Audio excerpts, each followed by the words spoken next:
Talk about it with Franjez.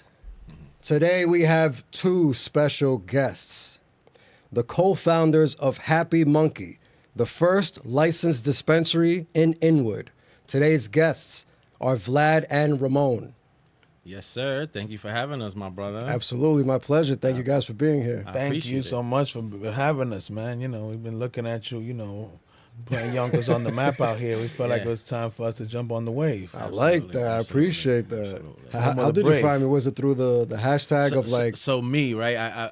We've been, because we always do some sort of like preliminary, some sort of like search for things that we've been wanting to do, right? Ever since we got our own podcast, we figured let's get on a lot of other people's podcasts, and then especially as far as that we moved to Dykeman, I was looking for something that's close, like in the Dykeman area, the Dykeman, Riverdale, Yonkers, all these places are kind of close together because not for nothing, Dykeman is 15 minutes away from here, right? Yeah. So I was kind of making sure that we get all the crowd going on that's from these different neighborhoods that's close to Dykeman, and I found yours. I was like, this is right up our alley, right? Like because that. it could be a bunch of other podcasts out there, but we need something that's a little bit more like our flow or whatever the case may be. And I found it on Instagram, straight up and down. Yeah. Perfect. I like that. So whatever you're doing is working, man. Yeah, right? You got our attention. Yeah, I was like, yo, let me look up it. Yonkers podcast. And boom, salite tú. Perfect. It worked. It worked out perfect. That's what I do it for. Word up. Let's start off with a little wellness check. How are you guys doing today? Oh, man, I can't complain, man. I'm alive. I get to work on things that I love every day. I ain't mad at it. I'm here. I love it. Feeling good, happy that, we out here making people happy, doing what we love every day, and, wake up, look at the ceiling, we alive. It's a beautiful feeling. No pun intended, right? You're making people happy. Word up. I like that. Continuing with the brand. Yeah, man. That's how you do it. I like it. So let's start all the way from the beginning. Where were you guys born? I was born and raised in Harlem, and, parents Dominican, but born and raised on 139th Street, Sugar Hill, Nice. Broadway. Yeah, for me, it was Washington Heights. Born in St. Luke Hospital, but I'm uptown, 20 blocks away from him, 156th Street between Broadway and Amsterdam. Parents are Dominican, same, typical Dominican uptown stories. My parents came from DR, and I'm here now. Nice. And how did you guys meet? We went to high school together. We went to George Washington High School. And then we had mutual friends, and then, we just, kept on running in the same circles till we finally started rocking together as we got older because, we were in the same industry and similar values. And then, we ended up having this company like 7 years ago, and with my other two partners, J and O. But I would say we started rocking hard probably for like the last 10 years. Yeah. But we started like high school. Nice. Before high school, before you guys met, what was childhood like for the both of you? Oof. Well, I would say this, right? Because we both passed through the same junior high school. He was just only there for like a year. He got kicked out. So we both went to school in Harlem.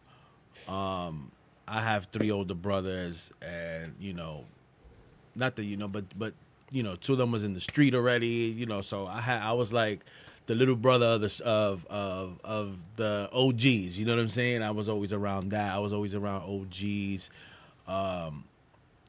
My parents did a good job as far as like, teaching me values and, making sure the house is tight because I was the youngest out of 4. So it was all boys. It's not like there was girls in the house.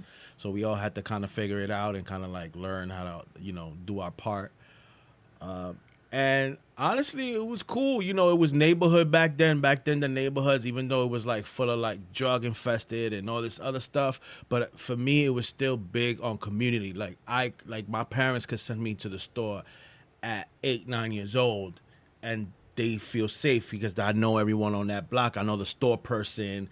I could play the numbers for her in the back and get the groceries in the front. You know what I'm saying? Like that is Washington Heights neighborhood. Dominican. That's like DR. School. They'll even feel comfortable selling you beer because they know you're taking it to mom. Exactly. Yeah, that's beautiful. How about for you? How was your childhood? For me, I have a younger brother and an older sister. My sister's like way older than me though. My sister's probably like She ain't that 12. older than you. You can't say that to Tanya about Jay. You can't. She's like she's well over 10 years older than me. So, I grew up a single mother, rough, coupons, welfare. And, I sort of became the man of the house early. So by 12 years old, I had to start kind of hitting the streets and, as they say, start interning for the drug dealers and doing errands and doing whatever I had to do. So, kind of like, had the similar, community stuff, at the beginning before 12, playing manhunt tag, the neighborhood sports, but just, got cut short because at 12 I had to go sort of like, go hunting, find food to bring home for my little brother and for my mother and for the family. So I sort of like, grew up kind of fast and, started, interning and hustling. And then by 16, I actually started my cannabis career because I started smoking weed when I was 12. And then we always had to go to Uptown in Washington Heights to Dykeman to get the good weed. And back then, I had the vision of like, since I had 4 years interning, I'm like, I got to find my lane because all the other lanes were taken. I was like, you know what? Why don't I buy an ounce? And instead of, having to come up here to buy dimes and 20s, I could just have this. And if it doesn't work, I'll smoke it. But I got everything to gain, nothing to lose. And that started my cannabis career. And that's how, never stopped selling cannabis ever since. But that's sort of a long story short of the upbringing. I like that. So tell us about that 12-year-old experience, your first experience with cannabis. I was cutting school at a friend's house on Started bad 140 already. 142nd Street. Shout out to my man Twin, Alexi, and Jose and them. They were like a little older than me. They were like 2, 3, 4 years older than me. And That's such a big deal when you're young, right? Went and smoked and, just like, remember like, growing up in a rough, tough environment, come from humble beginnings. So, it was like sort of like something that made you feel good. You got to laugh with your friends, have the munchies, everything is funnier. So it was just like something out of all the options and everything we were going through growing up. It was like, damn, something cool that you could do with your friends that doesn't put you in a compromising situation as far as like using it or whatever. So that was like how I first started smoking cut in school in a friend's house. Nice. How about your age that you started? I think similar, more like 13. Similar, almost like a similar situation, but we all lied and said we was gonna sleep at my friend's house type of shit because my friend, he had the crib at the moment. And since we had the crib all night, we was like, fuck it, let's smoke, let's try to smoke. And at the time, it wasn't like it was great weed available. On top of that, we're 13. It's not like we got $20 to spare to go buy some good weed at the time. And we're talking about the 90s, ladies and gentlemen. I know now everybody like, what you mean you ain't had $20? It's a 12, 13 years old. 1996 That's or like some shit like that. That's 95. like $100. You know what I'm saying? You last the whole day with $5. Yeah, Ball out of control. So between a couple of us, we had, I think we had like two Nicks at the time, and those fat old school Jamaican Nicks, and we rolled a couple joints and we smoked. We caught the giggles, got the munchies, had a good time and fell asleep. It was on after that though. That's it. I was like, yo, that's it, yo. We love this. That's it. Nice. So then high school happens, and anything in high school that stands out? Well, like I said, in high school, I was already like, well off to the races and was already full blown in the streets, was already, moving out of my house and moving into my own place. And nice. So business is picking up. Yeah, he was outside already at exactly. 16. So I was like I said, that's why I told you, like, the childhood got caught off early because, I had to grow up fast. And then, like when we went to high school together, I went to Brandeis first before George Washington. And that was okay, but it was a little still rough and tough and, a little not as fun. And then I got kicked out of there, and then I went to George Washington where I met with him, and it was like, all Dominicans uptown. It was like a club. All the, Yeah, that shit was fly. All the guys That are dressed shit fly, was and fly. then all the women are dressed like if they're going to the club with heels and dresses, and it was like, Yeah, it wow, this is like going to a club right there. I love this. I love to go to school right there. Yeah, think about it, right? We're talking about, right, anywhere between 96 and like 2000, 2001, right?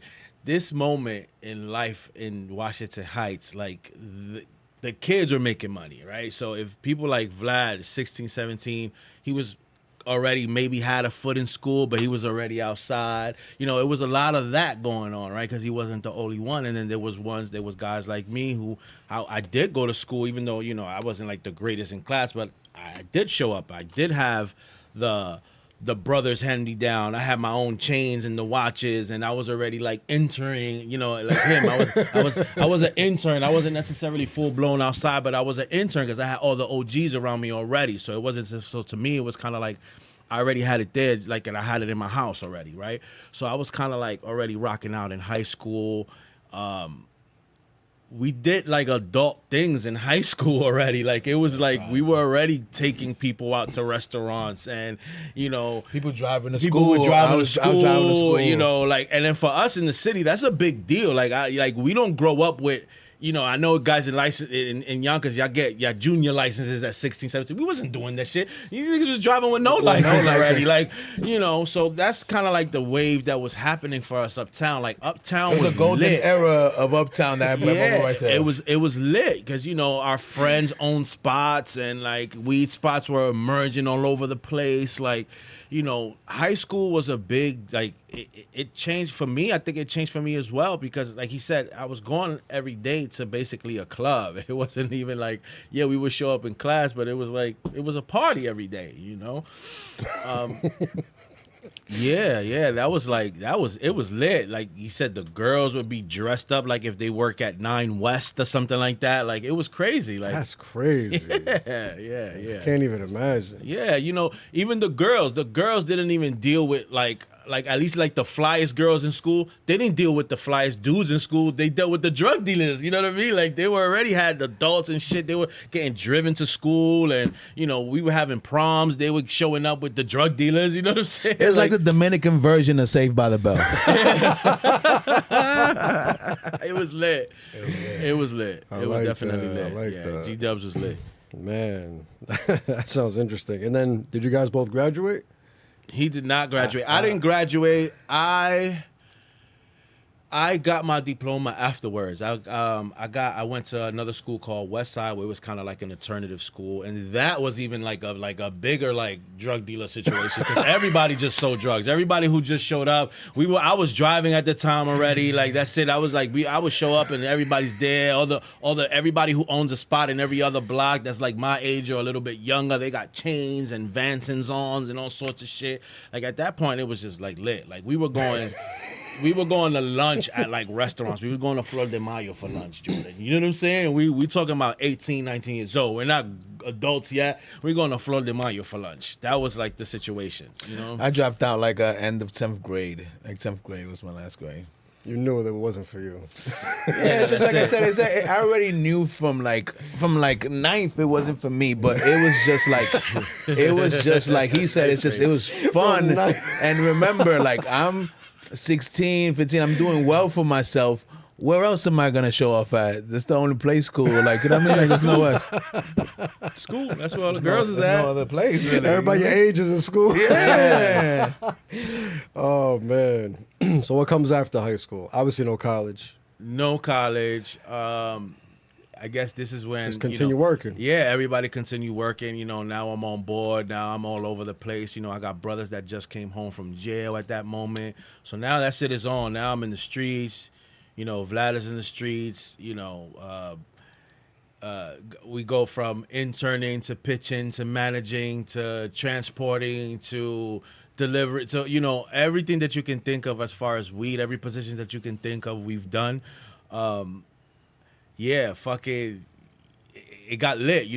At the time, especially after high school. Now we're talking, 2000, 2001, 2002, 2003. Now this is the Hayes era. Now this is like, the OGs now are kind of like they're doing their thing, but now it's like the Vlads of the world, you know, the Ramones of the world. Now we're coming up, and now we're in our 20s, and now we making moves. I'm going to Miami for my brothers and friends, but I'm buying my own pounds too. Like that's it. Like the movement is happening, and we were basically a part of the Hayes movement uptown. You know, Vlad had his spot at 139th. This was a spot that was rocking basically 24 hours. You know, he could tell you the exact time, but this is 24 hours. And at the time, there's no spots open after 2 o'clock in the morning. So basically, the only spot that you could go to around that area at that moment in time was on 139th and Broadway, right? So even me as a customer, I used to go over there and buy weed at a certain time because you couldn't get weed nowhere else. This is why we're saying that even though we weren't working together, like we were crossing paths, like we're in similar circles. Yeah, we were always in similar circles. You know, his friends were my friends and mutual friends, and we would all do things together.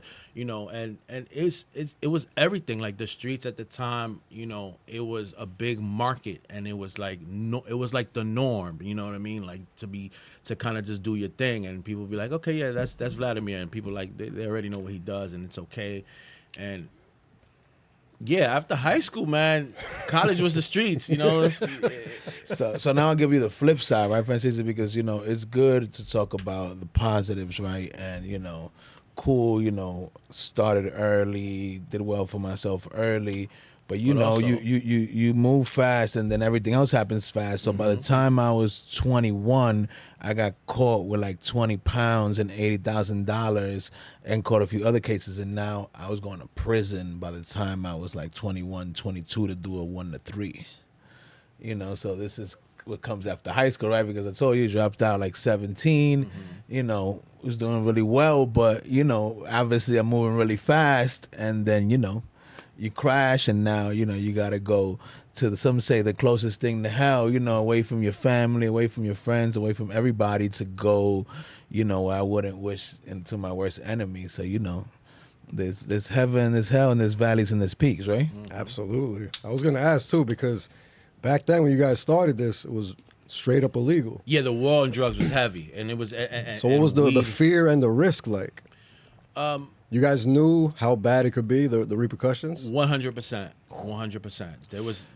The bigger the risk, the bigger the payout, right? Yeah. I think a lot of people live under the delusion of not knowing that there's something coming. I always knew because I got older brothers, and they were already in jail by the time before I even made it to high school. So I knew if I'm getting in this, I'm going all the way. I'm going 100%. I don't care. I know what it is. I know the rules. I know if I get caught, shit is mine. These rules were already kind of like embedded in me, right? I was kind of like ready for the world. I know a lot of young men are very delusional when they step into that like realm, and they get a moment where they do make money and they feel like, oh, I'm gonna live forever. This shit, you know. But no, the reality is there is gonna be a moment where you go to jail, or you know, not too many people are lucky. You know, I've been arrested a bunch of times. I never done time, though. You know what I'm saying? So I was one, and I'm one of the lucky ones, just so you know. You know what I'm saying? And that's very rare to hear. You know what I'm saying? That someone who didn't do time. Absolutely. And then, Franjez, to give you perspective, right? Because, you know, hindsight is always 20/20, but at the moment, right, when all this is happening, so like he said, like this is late 90s, early 2000s. So what's happening uptown and in Harlem is that everybody that is getting arrested, 90% of them is not for weed. It's like, as far as like wholesaling is for cocaine, for crack, for heroin. So we, like you said, I knew that I could do time for weed, but I knew that it's much more digestible than where if you get caught with the other stuff. So even though I know the risk is better than dealing with the other substances, because everybody we know is going away for 10, 20 years. People are getting killed. So it's like a lot of craziness happening in between the good stuff that we mentioned. So we know what the consequences are with weed, and it's way better, even though it's still fucked up, than the other options. Like, as far as the consequences. I think for us what it was is because we in Washington Heights, Harlem, and the biggest drugs are crack, cocaine, dope, and all this other shit, e-pills, those are all bigger drugs to us. So to us, it's like weed. Oh, I could do time for weed. I'm good. I ain't going up forever. But we still knew we was doing time for it. You know what I mean? It's still illegal. We still getting arrested a bunch of times for blunts, whatever, anything. Like, people getting arrested for anything. So, you know, for us, we was just ready. So tell us about the time you did. You had to do 1 to 3. How long you did? So I did a year. So actually, I was just talking about this because I was on a show recently. Shout out to Pistol Pete. Another podcast called Dog in the Yard. Yeah, I've watched it. You were on there? Yeah, I was just on there, Nice. and it's about prison because now he does prison reform and goes and speaks to the youth. So I was telling him about my experience, and telling them, because the goal is to try to get the youth to understand that, hopefully people like me and others did it so they don't have to go through it because it's not a place for humans.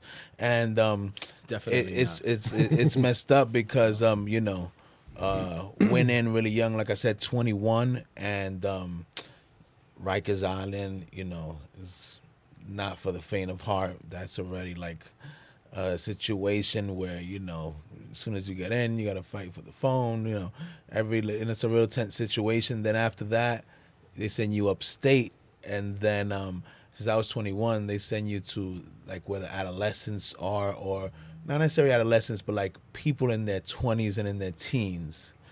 And those are usually more violent and more trouble. So you went to the States? Yeah, I went to the States. Where'd you go? Green Correctional I was just about Facility. to say Green. Green is where the young I guys only are. lasted about a month there before I got into an incident where I had to defend myself because somebody was trying to take my food, and then I had to go to the box to solitary confinement for 120 days, and then it's my first time. I didn't know, and I was like, so now what other medium security prison am I going to? And they're like, no, you're not going to a medium security prison. You're going to a maximum security. I said, you're crazy. Like maximum security, you have to be doing 7 years or more.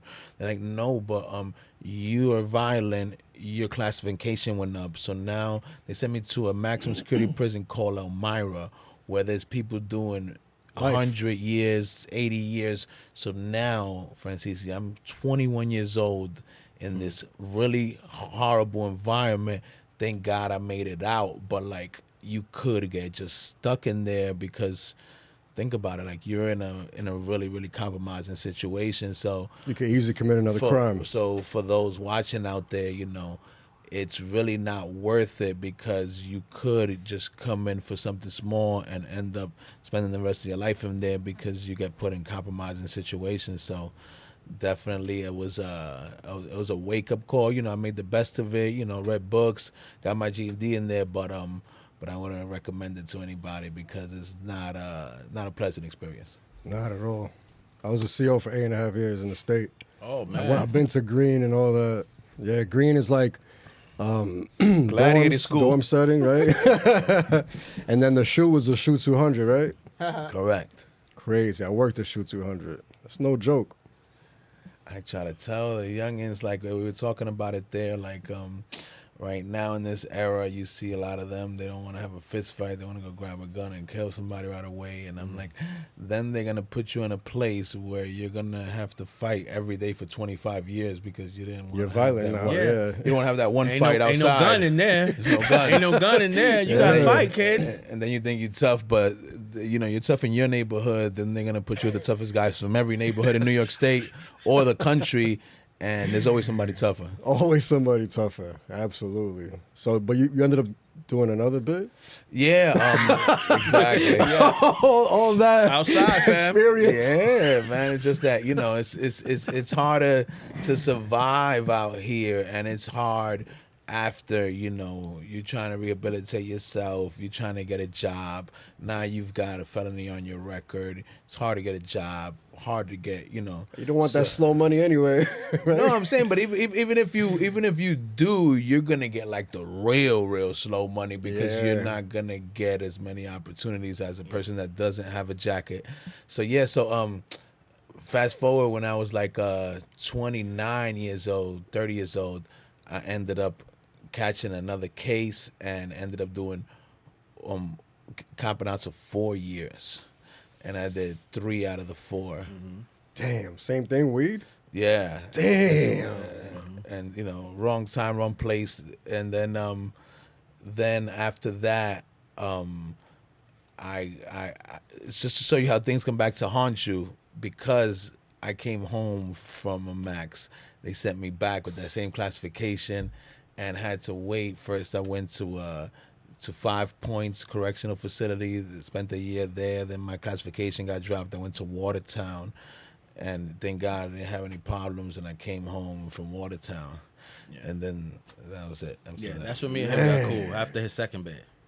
Yeah. Man, that sucks, man. I already know the pain, bro. And they sent you up there. They sent you up there. Those facilities, I never walked in. Those are deep. Yeah, Watertown is basically in Canada, fam.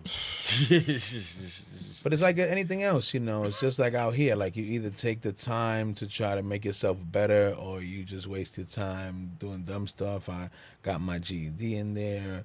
I read over 1,000 self-help books in there. Took different classes on things, and just got really healthy. I came out. I became a personal trainer, and started getting my way to, getting my life together to the best of my ability. Perfect. And now it's legal, so it's like you made it. But the thing is, though, that's a great thing that you just mentioned. It's legal and we made it, but there's still 40,000 people in prison for cannabis right now. Non-violent offenders, just weed, that they had weed. You know what I'm saying? That's insane. So it's not, none of us are free until we all free. It's messed up because I've been there. These people are in these circumstances, and there's people out here making billions of dollars off of this. Hell yeah.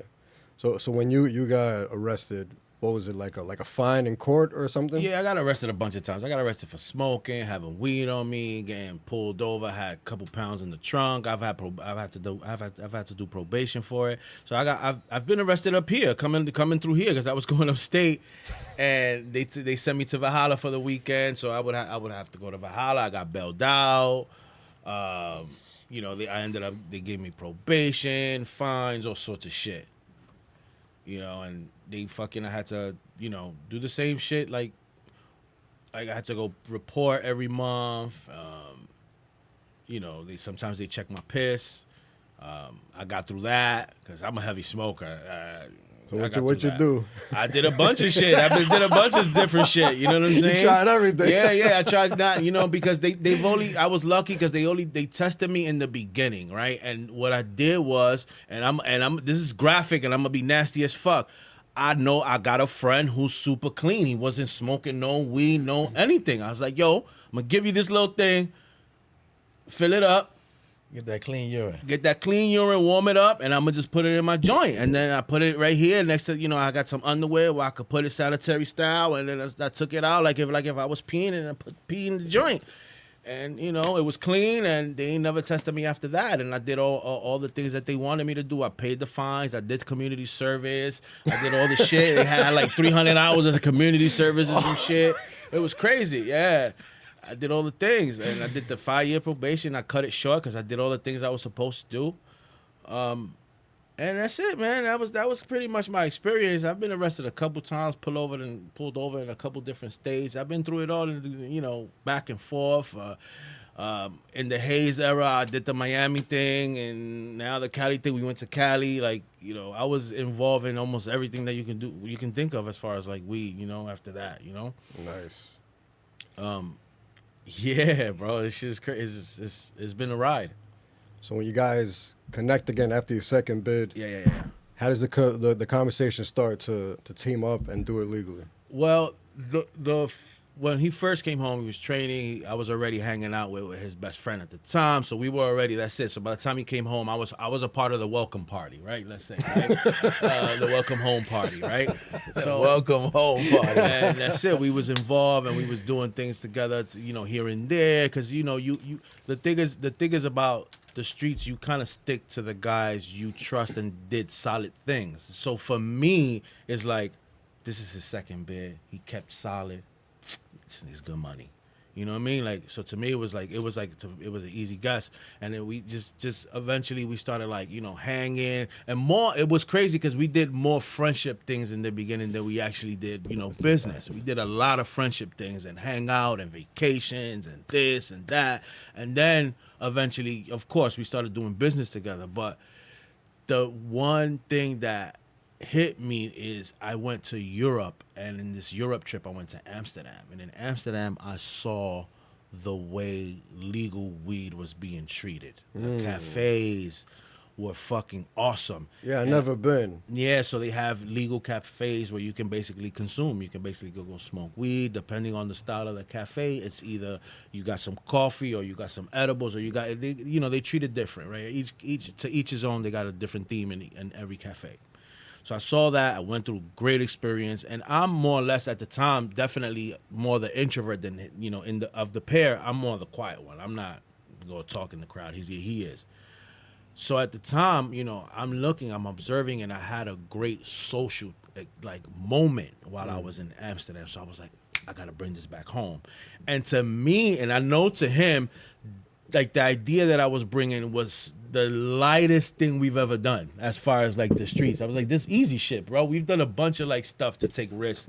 We've done, like he likes to say, we've done worse for less. You know what I'm saying? I like that. Yo, we broke. Let's go do this shit. I don't care what we get out of it. We just need something, right? So was this time? Was it still illegal here? it was still illegal here. Okay, so then isn't that a bigger risk because you're thinking about a storefront? No, not yet. They can find you. Not It's yet. Not like I got you. Move around. Hold on, I got you. So we wasn't thinking storefront. We was thinking speakeasy. We were thinking events. We were thinking Amsterdam Cafe event, but with a New York flair. Because again, we were already in the street. We were already that drug dealer lifestyle, the clubs, the restaurants, the this, the that, the vacations. We were already that, and we were already like, fuck it, we're gonna do something that matches that fly. It's not gonna be a session where everybody's selling weed and going crazy. We're gonna have a dispensary all the way in the back somewhere, like California style, where you got all the flavors and edibles. And this is 2017. Nobody is doing this late yet. So we set up this whole California dispensary in the back room somewhere, but the rest of the place is a lounge. This is on 38th Street, and at the time it was called Fight Club Studios. So it was already a studio. It was already people coming back and forth. We already got friends in our network. So we was like, let's just have an event. And we had an event. It was a successful event. It was crazy. We had a magician.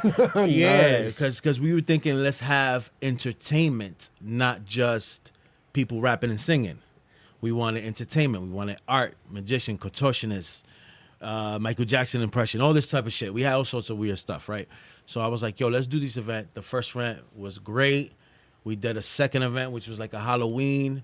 And that's it. Like from there on, to us, it was like, oh, this is not as risky as having to take 20 pounds uptown.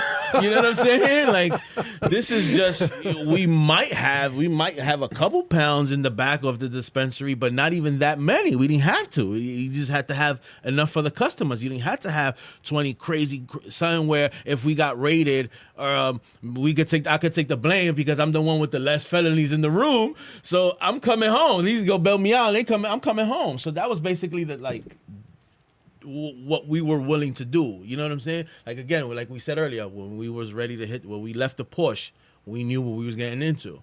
So with this, we knew what we was getting into. It was just the less of all the evils.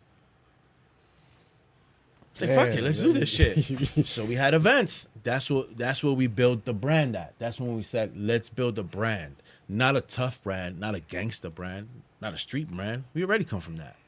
Let's make something, let's make something that makes people feel a certain way, and a positive one.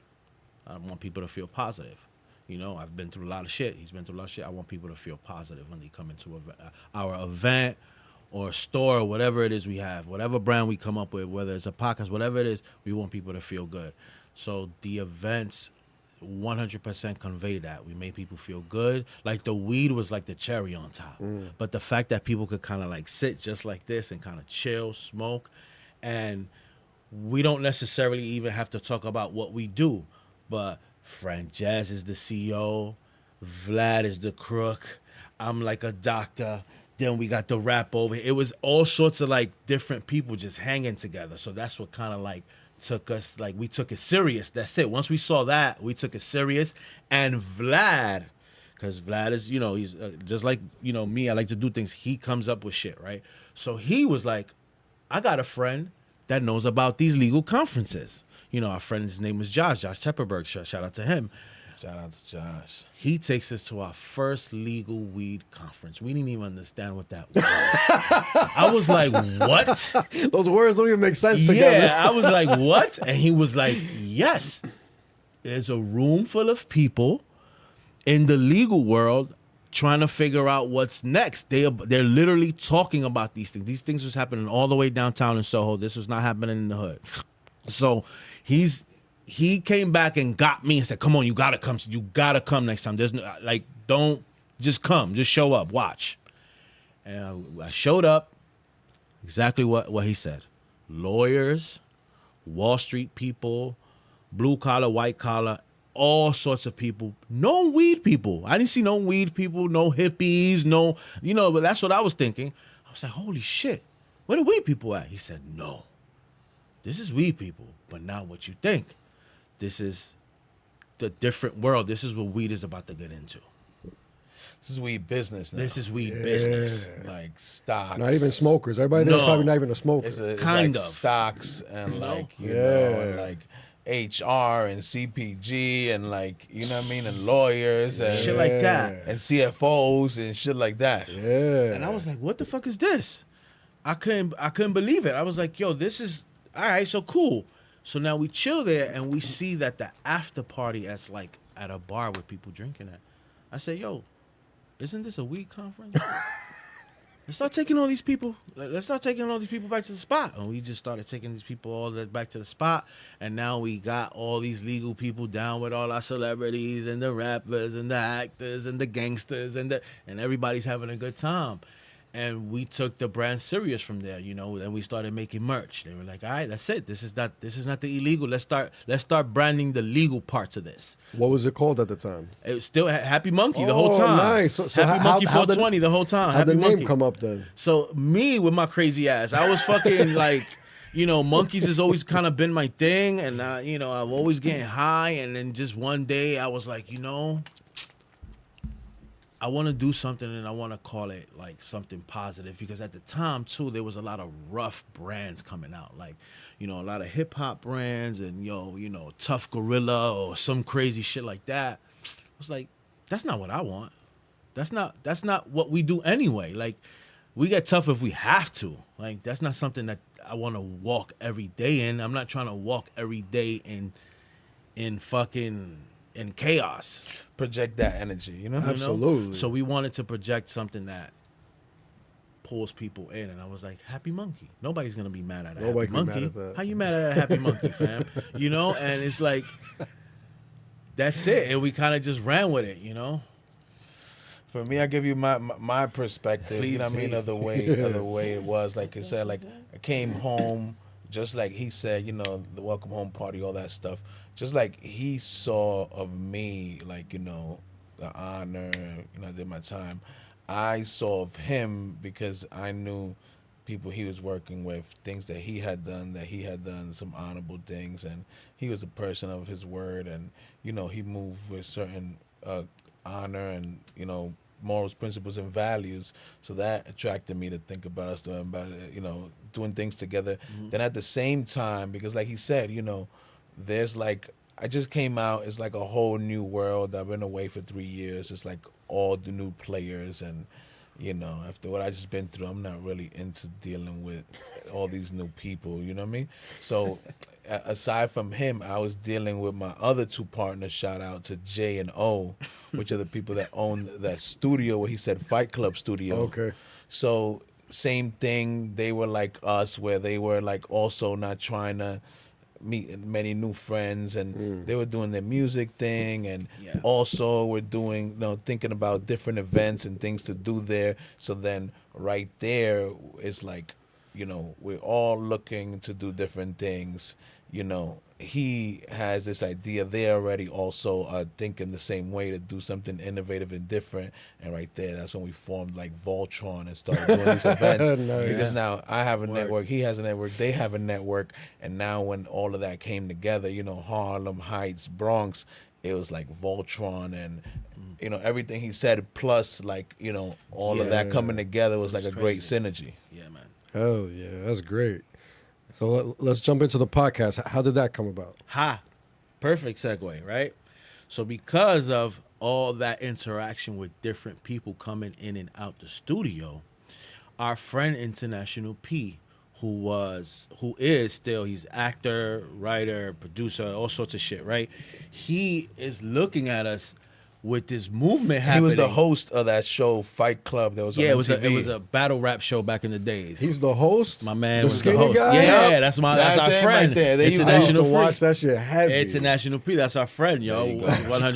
Crazy. And then our partners, J-No's the ones that founded that Fight Club, that TV show. Exactly. Yeah, wow. Yes. Powerful crew right there, So man. you already know. So you already know where it's coming from, right? So he is literally watching us, sitting right there watching us like, yo, y'all crazy. I'm like, what you mean, me?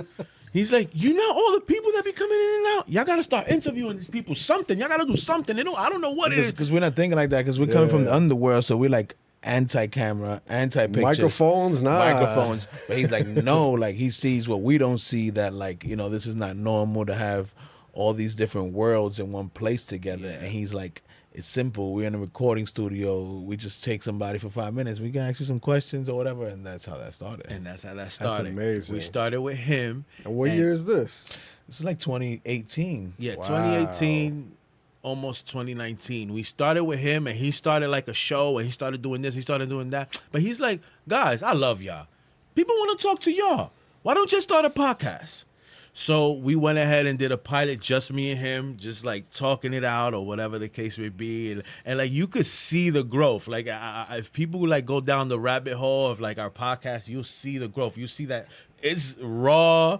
It's somebody holding the camera. It ain't like it's still. It's just us talking. And we started with audio in the beginning, and we try not to do video. But then later we would get comfortable, and then we started doing more video and more video and more video.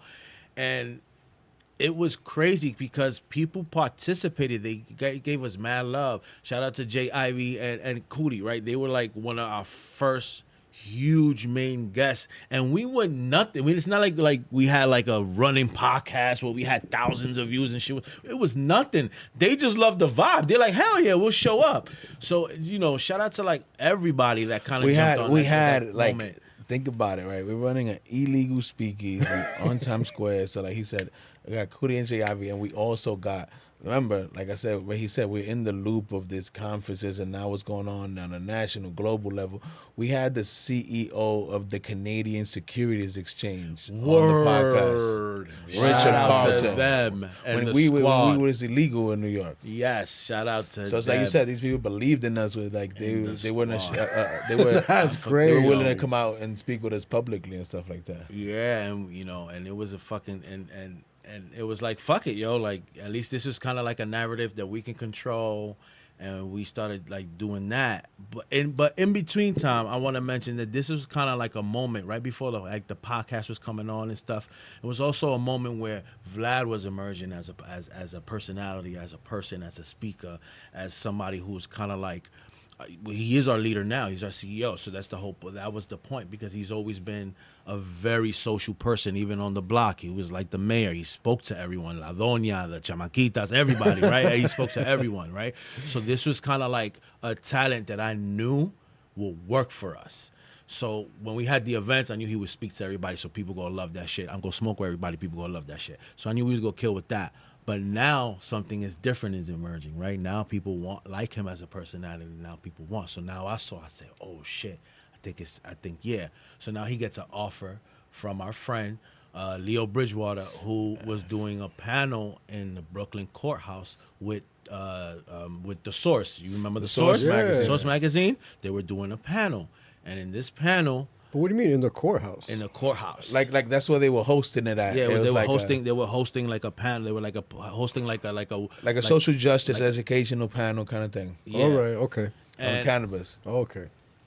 and Vlad is on the panel, and like two other people on the panel. Shout out to Branson, who old school OG, Sheeta Dawson. Deshita Dawson, and these people's on the panel. And Vlad, this is his first panel.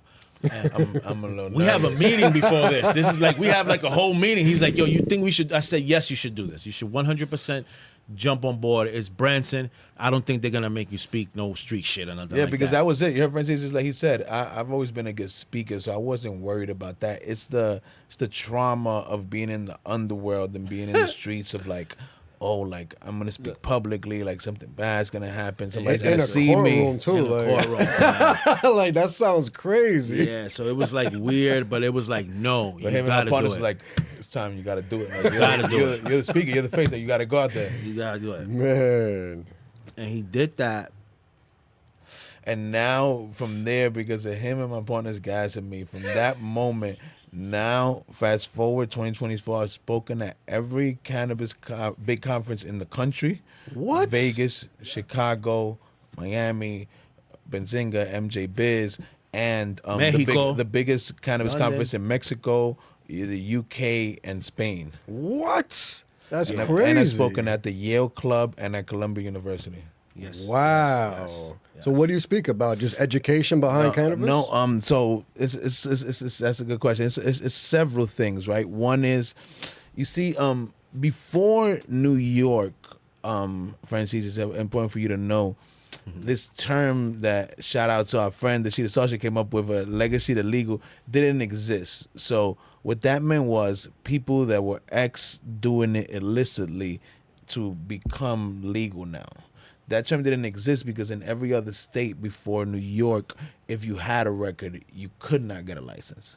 Oh. So that's one thing I speak about. Then the social justice part about how, some say the war on drugs, the war on people, how it affected things, and also the business, about how there's some people that, like myself, that were were CEOs and were entrepreneurs, but because, it wasn't above board, you don't get the accolades, or people don't think that you can operate a legal business. But I think we're proving that you can maybe operate it better, because now you don't got to worry about cops and robbers and all this stuff. So to prove that people can transition and become entrepreneurs, and also to talk about the medicinal benefits, to how New York's program is changing everything, about how for every Caucasian person that was arrested during that time that me and Ramon were talking about when we got arrested in New York City, 8 to 10 Latinos and African American people were arrested. Oh, yeah. And how it was targeted, and how it, disenfranchised so many families, and how many people got killed during that process, how many people got deported, and how, now we have this $6 billion industry in New York, and we have this $100 billion industry in America, and nobody wants to talk about how we got there, that big gap of those 80 years of how did this get built, on whose backs, who did it, and etc. Man. That's man, incredible. be everywhere here. Spain. Yeah. How'd that one happen? Yeah, because there's this organization, shout out to Jordan, he was there with me, it's called ICBC, and they do events in Germany, Spain, like all over Europe, because Europe has its own scene, because Europe is like where we were 10 years ago, because right now the first country to go federally legal was Germany, but everywhere else in Europe, even where Ramon went, in Holland, Amsterdam, it's quasi legal. It's like it was here, like it's medically legal, but it's not legal, and you can still get locked up, and this, that, and third. All over Europe is like that. So, it was a really good experience just seeing like how they are where we were like 10 years ago here in America. Definitely. So I don't want to move too fast, but when does the store come in? Am I moving too fast? No. All right, let's do it. No, you're right on So time. how does that happen? And the confidence to do it. So the store comes in because you got to remember. I'll fill in some blanks from where Ramon left you off at. So remember, Speakeasy 2017. Ramon took you to about 2019, 2020. So now we created an ecosystem. Cannabis wasn't legal, but we found that we were on to something bigger, which was New York City cannabis lifestyle company, because before us, all the cannabis lifestyle companies were West Coast based. There was nobody really rapping New York and the New York lifestyle. So what Ramon just told you. So now we got a podcast, we got a newsletter, we got clothing, we got merchandise. No weed, because weed is not legal, but all these things that I mentioned are. So now we have this ecosystem aside from the club, right? COVID hits 2020, 2021. No more events, no more gathering at the lounge.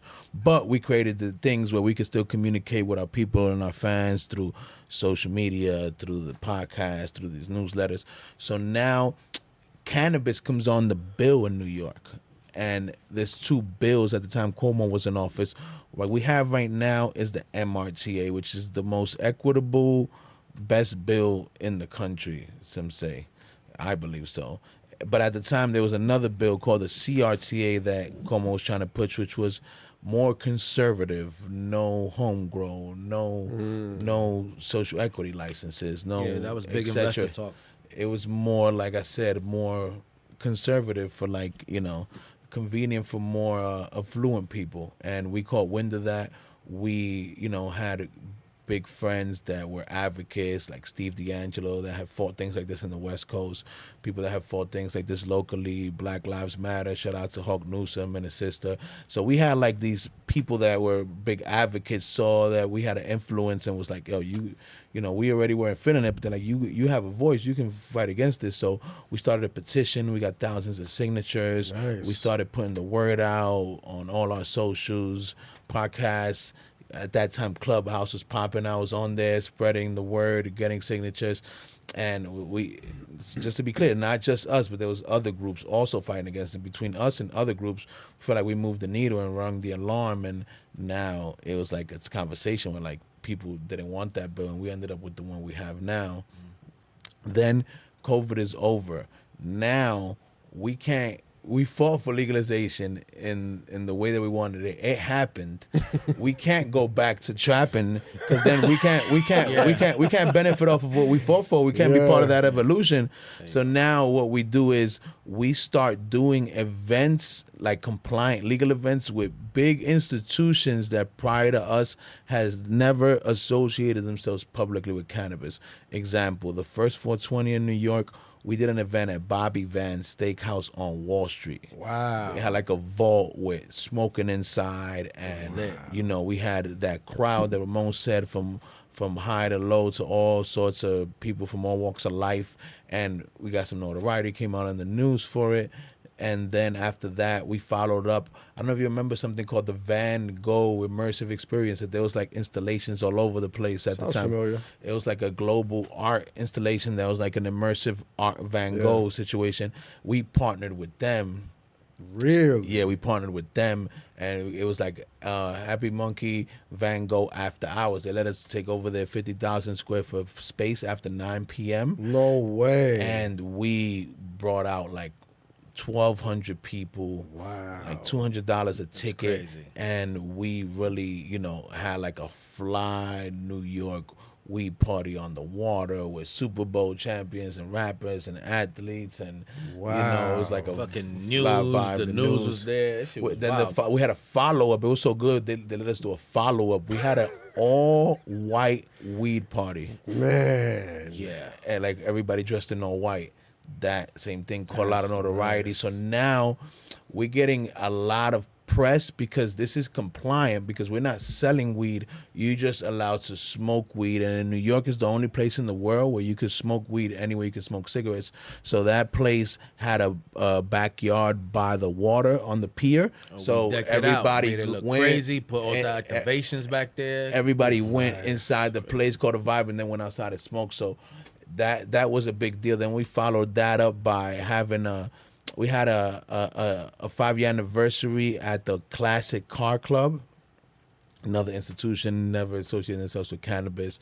They're like a private car club. Yeah, right Then on the west side, right on the water. we had a 7-10 event at Gallo on the Green, which is the McKittrick Hotel, another fly venue that hadn't really associated themselves with cannabis.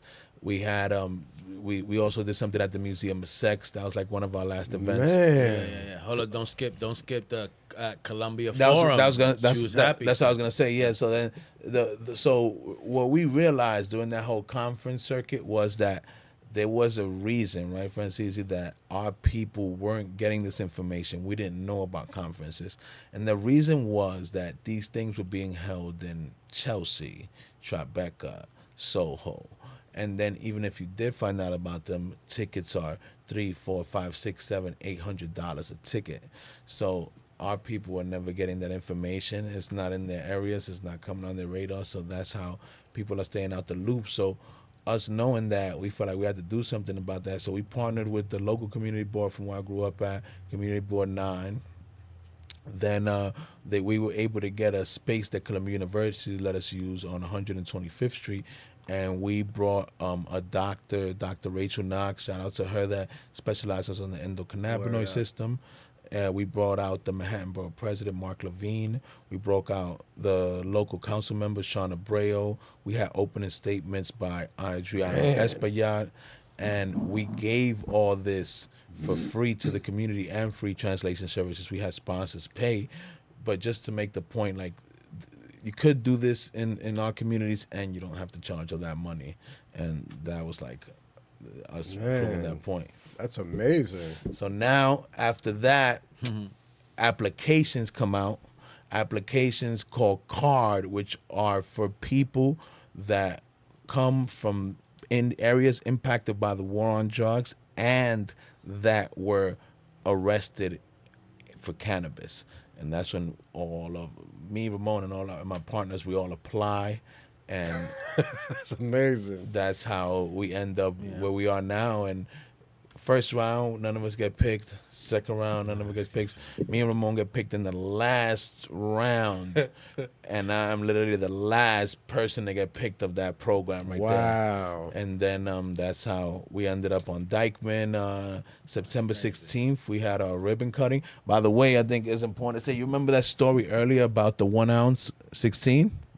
The 1 ounce. 16. That when I first started my cannabis career, when I was At high 16 school, years old, yes. At 16 years old, I went and bought an ounce of Dykeman. Yep. So that ounce was purchased around the corner on Dykeman and Sherman from where we have the first legal licensed dispensary now. Wow. So about a full circle moment.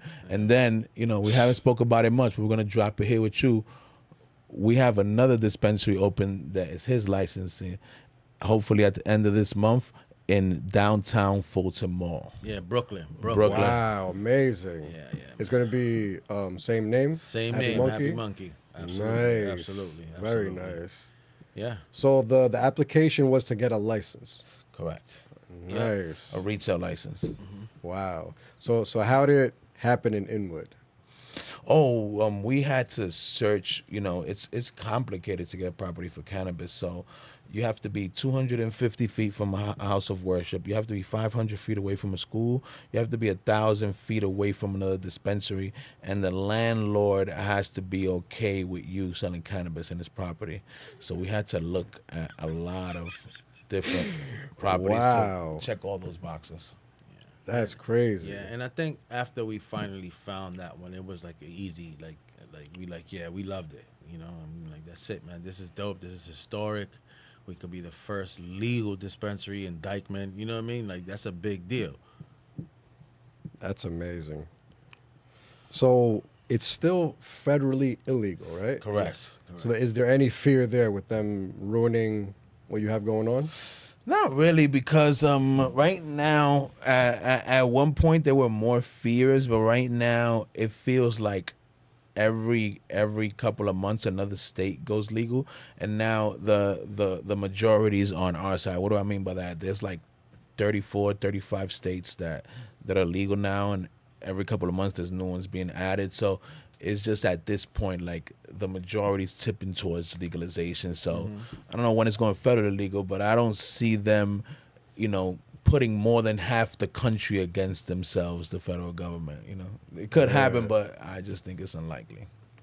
All right, so I'm Dominican. I don't know if you guys know. Dominicans, old school Dominicans think of weed like heroin. It's the Absolutely. worst of the worst. Absolutely. You're the devil if Yes. you smoke weed. Yes. how'd you guys do this for so long? How do your families feel about it? Well, I come from a family of OGs, even though my mother never really liked me smoking, especially when I was younger, right? But as I got older, she saw that I was an adult. I took care of shit. She didn't care. But after a while, when she saw that I was taking like a legal path, and she saw, oh shit, they just doing events, and they just doing this, and they getting into licensing, and oh, he's about to open up a store.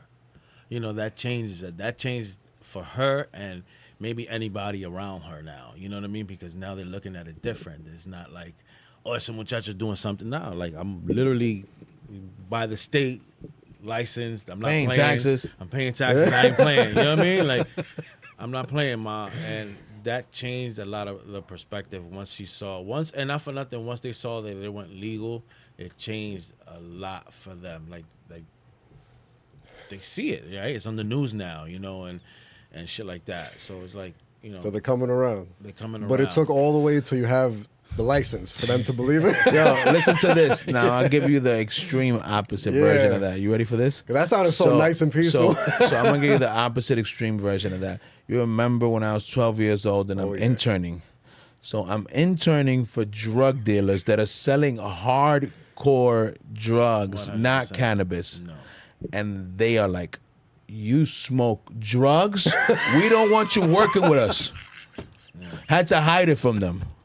And they're selling hardcore drugs. So see how serious the stigma is to Hicks or no? Word up. Hicks don't play with that. They look at you different, like, you smoke drugs, I gotta watch it with you. Yeah. Can't trust you. Yeah. That's how serious the stigma was back then.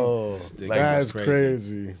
The stigma was My man hard, selling man. coke. Because it's like that, you know, that fucking Nancy Reagan, you know, your brain on drugs, plus Catholicism, plus, you know what I mean, you know, all the misinformation that they The had ways of the heard. island is just alcohol and that's it. But you know what, man? Look, because we stand outside every day, right? And one of the good things that I like to see is even the old ladies, when they look up and they see what it is, they go, oh, marijuana. But if I'm there, right, I'm able to tell, hold on, you're right. But there's also a medicinal side to it, and it's not just cannabis. There's oils, there's tinctures, there's creams. The creams don't get you high, by the way, ladies and gentlemen, just so y'all know. Like, if shit is for pain, the shit is not going to get you high.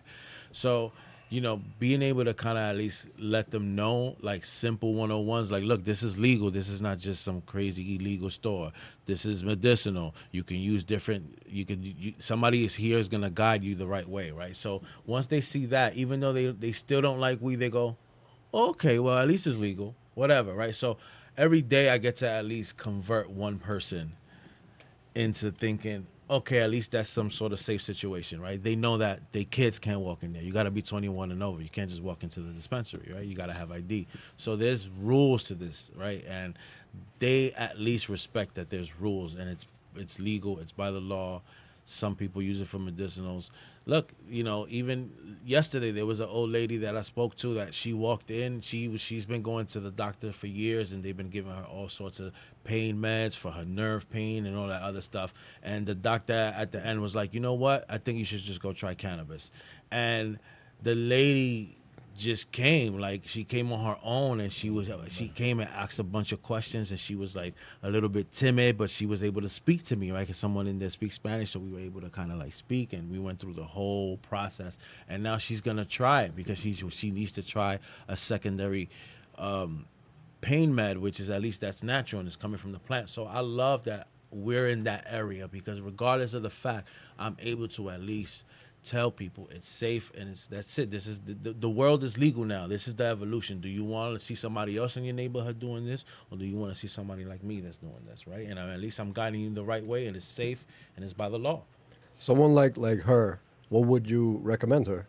Well, for her pain, we were recommending something like tinctures, right? Because she doesn't smoke, so we don't want her to smoke, right? And she's not, you know, she's an older lady. She doesn't necessarily want to eat sweet stuff either, right? So these is things so I kind of recommended her some tincture and try the tincture, right? And if that works for her, you know, and then with tincture, she can actually dose herself correctly, right? You don't overdo it with these things. So she can kind of like, you know, dose herself very slow and kind of like, you know, ease her way into it. Tell us about the weed in prison. Was he rolling in Bible paper?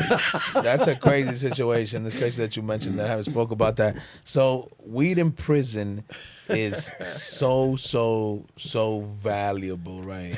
It's like super duper expensive. It's like $20 for like a stick, like meaning like a branch, like a little like a toothpick joint.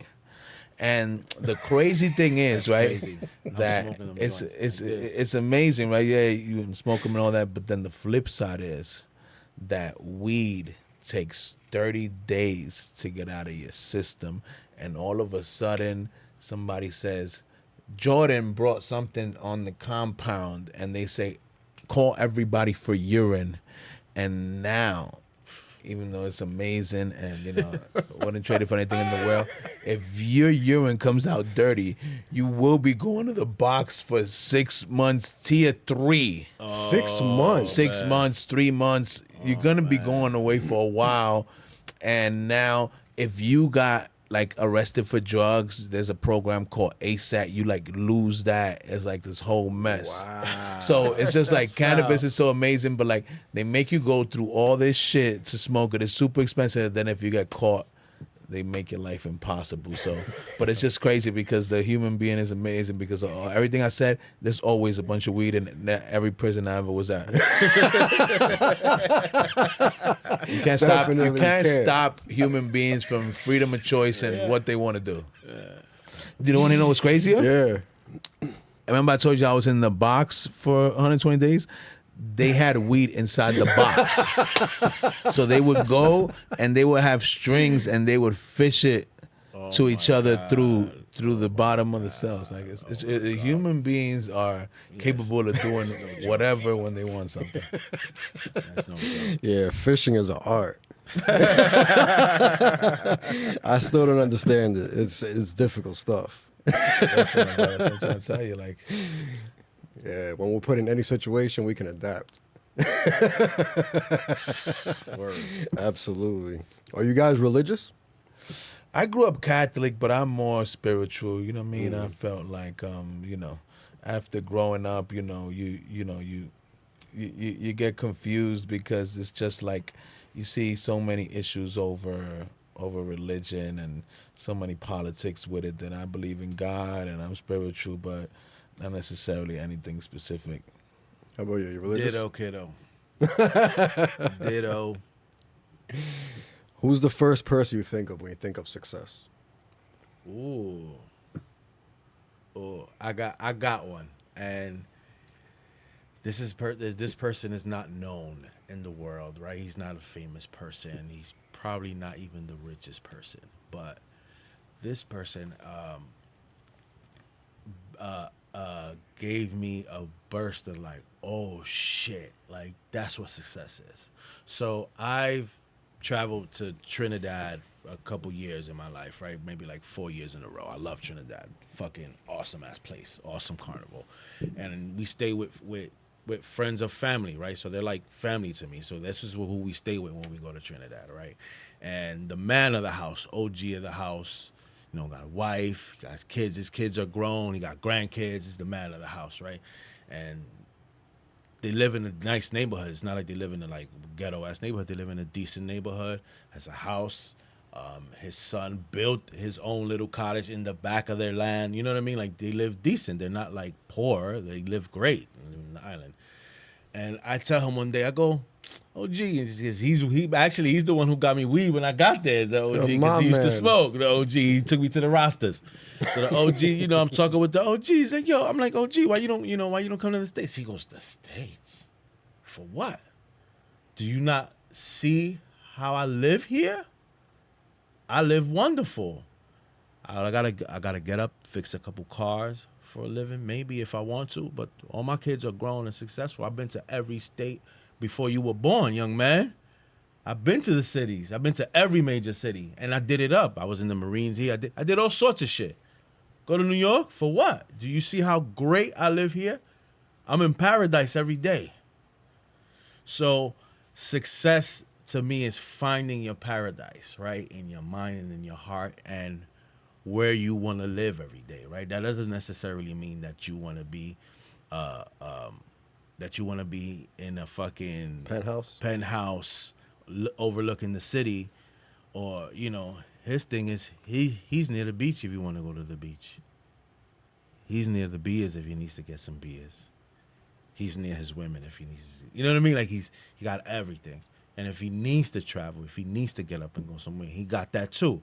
So, you know what I mean? So to me, is the OG from Trinidad. That is success, right? And whenever he's been through it all, been through life, right? So making it to old age and being happy at that old age, to me, that's success.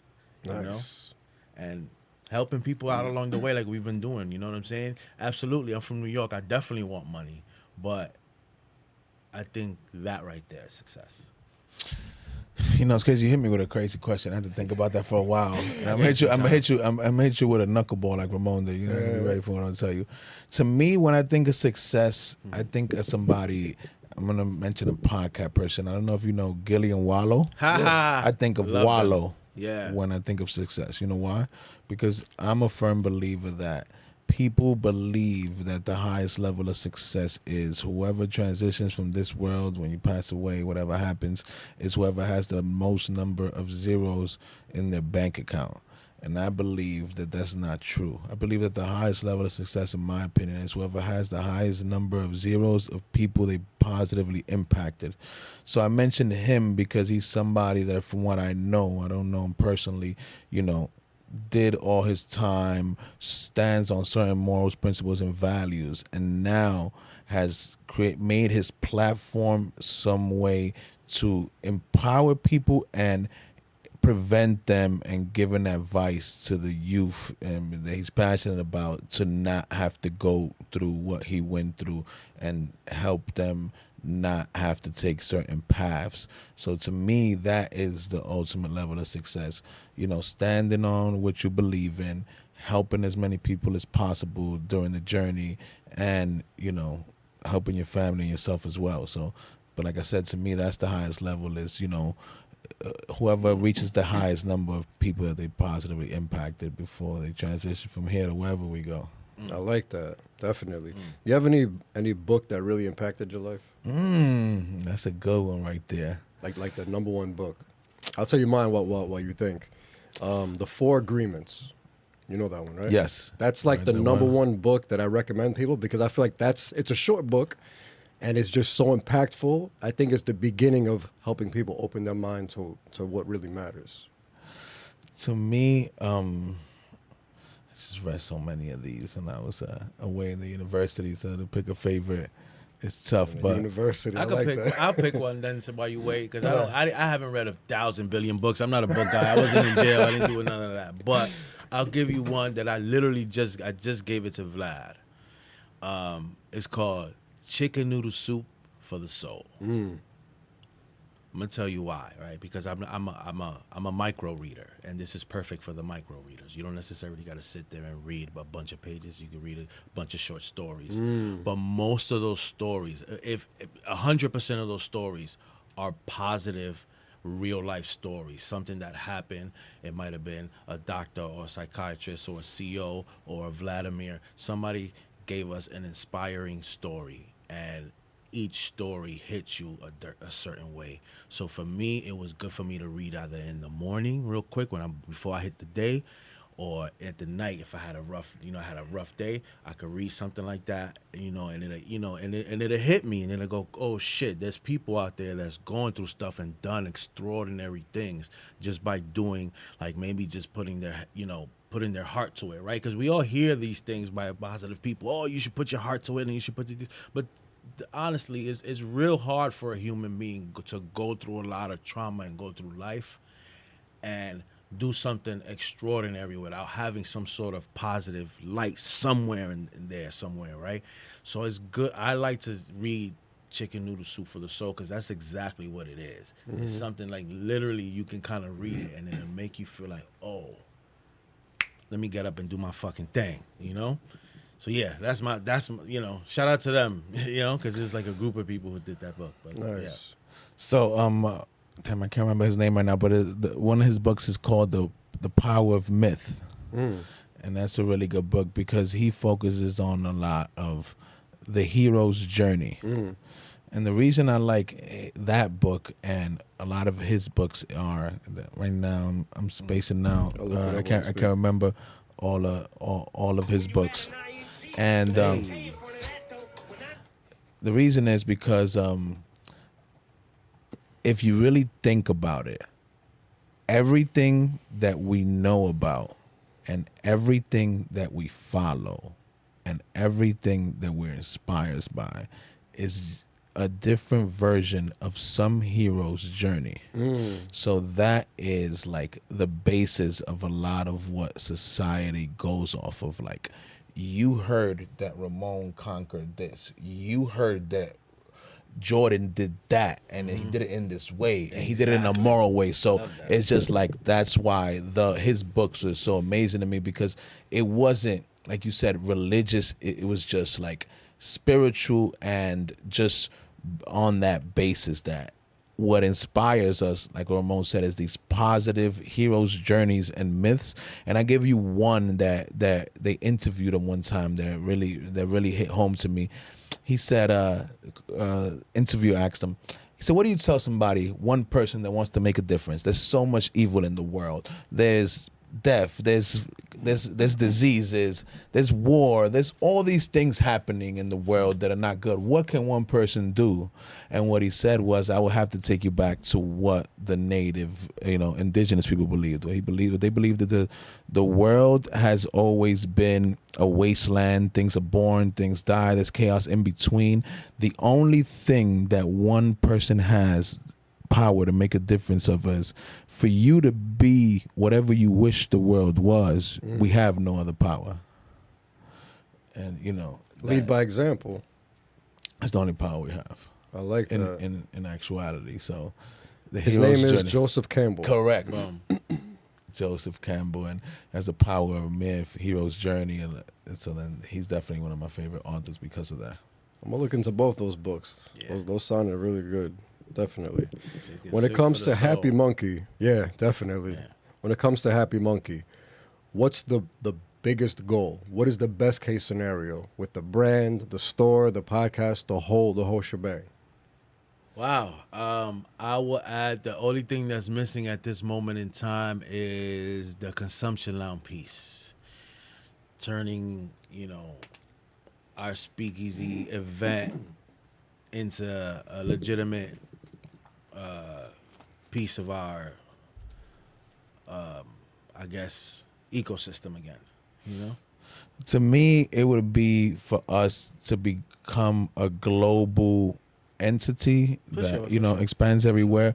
But the most important part is that it could start with 4 heroes' journeys that started in the bottom of the bottom, and were able to take it global, not because they had some magic trick, because they tricked people, because we had a movement that represented the people, and the people pushed us to be global because we were inspiring them, breaking glass ceilings, kicking down doors for the next movement to come, and the next group of people that look like us to go through. Very nice. Bars. I love it. My man got bars. Outside of Happy Monkey, your personal lives, what are your overall life goals? Well, one of my biggest is, I have a daughter, is to try to be the best father I can and create the best path for her to be as happy and as successful as possible. That's a big one for me. Add that the same for me, because I'm a girl dad as well. To stay healthy as well, so I could be around for her, you know what I mean, for a long time. So we could do things, and I could still feel not like old. I want to be, I don't want to feel old when my kid is in college and she needs some new shit. She want to do some new shit. I could come outside, Yeah, really, really. As simple as it sounds, I'm really just looking for some sort of peace of mind. Honestly. Nice. We're nearing the end of the podcast. You could please let the people know where they could find you. I don't know if you guys want to give out your personal pages or just the Happy Monkey links and stuff like that. All the shits. Yeah, definitely. We're gonna give it all. So the censor of truth for Happy Monkey is happymonkey.com. Happy Monkey with a U, HAPPYMUNKEY.com. Yes, sir. Personal is Vladimir Bautista with a U, BAUTISTA. And you can find me all there, and my Absolutely. brother, Sorry Pops. And everything Happy Monkey, basically, you can find this on YouTube. You can Google us. The podcast is there. The stores is there. The address is 151 Dykeman Street. The Brooklyn one is 453 Fulton, literally Fulton Mall. You can find me on Instagram, Zuri's Pops _ because that's my daughter's name, so Zuri's Pops. Nice. Yeah, you can find me there. But everything Happy Monkey, man, see me there. Why the U instead of the O? It was an Instagram thing, right? And Intellectual property. Yeah, it was There like, you and go. it was like a bunch of like different things. It was like a lot of things aligned with that situation. I was like, this just looks better. It sounds better. It's just everything, Nice. Yeah. You want to share anything you guys have coming up that you want people to tune into? And any last advice?